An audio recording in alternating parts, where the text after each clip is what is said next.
Pèlerins algériens à la rue en Arabie Saoudite, le ministère dément catégoriquement. L'Organisation algérienne de la protection des consommateurs a précédemment relayé l'appel en détresse de 100 pèlerins algériens qui auraient été abandonnés en Arabie Saoudite par leur agence de voyage. En effet, SOS a fait le tour de la toile, mais le ministère du Tourisme et de l'Artisanat a décidé de sortir de son silence et d'éclaircir cette affaire. Pour rappel, l'appel en détresse de ces pèlerins algériens remonte au 5 mai dernier. L'OPOS a fait savoir que les 100 pèlerins algériens, dont 60 femmes, ont été expulsés de manière humiliante de leur lieu de résidence. Et ce, sous prétexte de fin de contrat entre l'hôtel en question et l'agence de voyage. Ainsi, selon le communiqué de l'Organisation algérienne de la protection des consommateurs, le directeur de l'hôtel en question a demandé à ces pèlerins de quitter les lieux. L'organisation a également pointé du doigt l'insouciance de l'agent saoudien face à cette situation et appelle le ministère du Tourisme, mais aussi l'Office national du Hajj et de la Omra à intervenir. Pèlerins algériens expulsés de leur résidence en Arabie Saoudite, le démenti du ministère du Tourisme. Cet appel au secours a été largement diffusé sur la toile. Sans trop attendre, le ministère du Tourisme et de l'Artisanat a décidé de sortir de son silence et de réagir à cette affaire. En effet, dans un communiqué publié le samedi 6 mai dernier, le ministère dément l'expulsion de ces pèlerins algériens de leur lieu de résidence. En effet, le ministère a fait savoir, suite à l'enquête faite en ce sujet, notamment au niveau de la wilaya de Biskra, où exerçait l'agence en question, mais aussi auprès de son dirigeant, que les pèlerins algériens n'ont pas été expulsés de leur hôtel. Le communiqué en question, l'agence de voyage a assuré la résidence de ces pèlerins dans la région de Azizia près de la Mecque. Par ailleurs, le ministère a rappelé que le retour du premier groupe, composé de 32 pèlerins, est prévu pour le 8 mai 2023. Et celui du deuxième groupe, comprenant 61 pèlerins, est programmé pour le 10 mai prochain. Par ailleurs, le ministère du Tourisme et de l'Artisanat a profité de l'occasion pour inviter les agences de voyage à s'armer du professionnalisme à l'approche de la saison du Hajj 2023 et assumer leur engagement vis-à-vis des pèlerins algériens expulsés d'un hôtel à la Mecque. Le ministère du Tourisme réagit.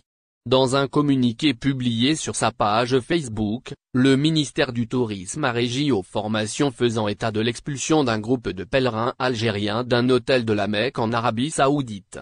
Le ministère du Tourisme a démenti catégoriquement ces informations, relayées sur les réseaux sociaux et par certains médias, en assurant que le groupe de pèlerins algériens originaires de la wilaya de Biskra sont normalement pris en charge au niveau de la zone d'El Azizia près de la Mecque. Nos services ont pris attache avec les responsables de l'agence touristique en charge du séjour des pèlerins en plus d'une enquête menée en Arabie Saoudite, explique le communiqué. Les deux groupes de 93 pèlerins algériens sont convenablement pris en charge au niveau des lieux saints contrairement aux fausses informations véhiculées sur les réseaux sociaux et relayées par certains médias, ajoute le communiqué, qui assure que les pèlerins algériens regagneront le pays le 8 et le 10 mai prochain.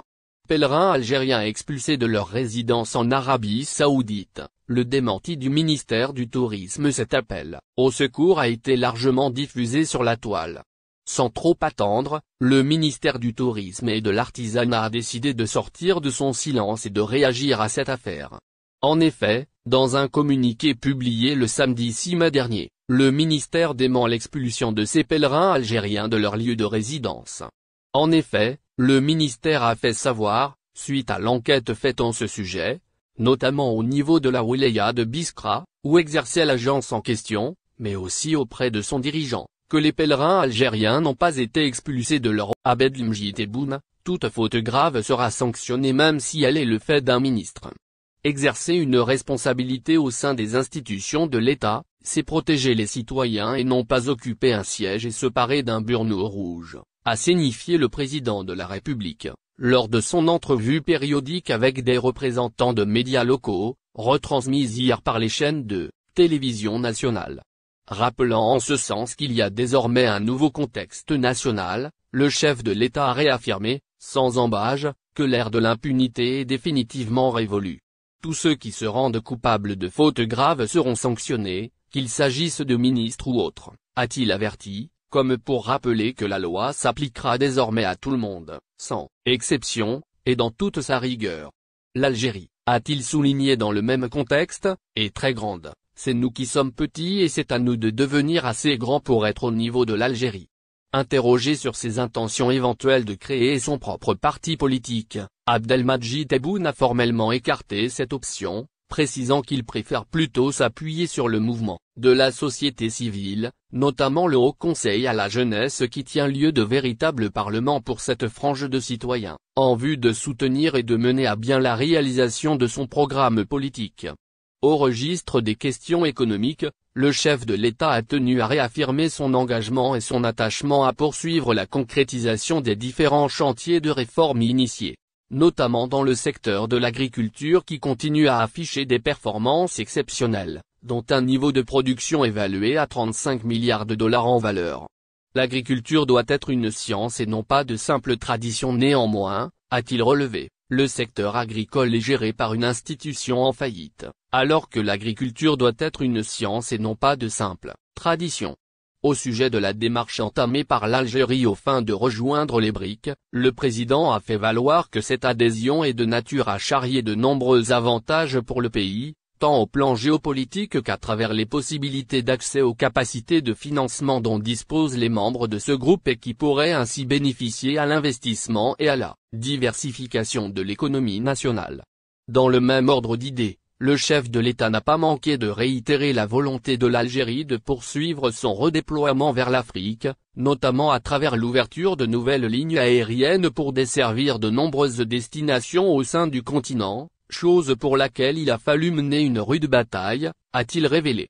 De même, le président a annoncé de nombreuses nouvelles mesures dont notamment le lancement d'une radio internationale dédiée à l'Afrique, la mise en place de foires commerciales permanentes dans certaines capitales africaines, à l'instar de Dakar, Abidjan et Nouakchott, ainsi que l'ouverture de nouvelles lignes de transport maritime vers les capitales sénégalaises et mauritaniennes, ce qui, a-t-il fait savoir, n'a pas été facile à réaliser en raison de tentatives de blocage exercées par certains lobbies étrangers.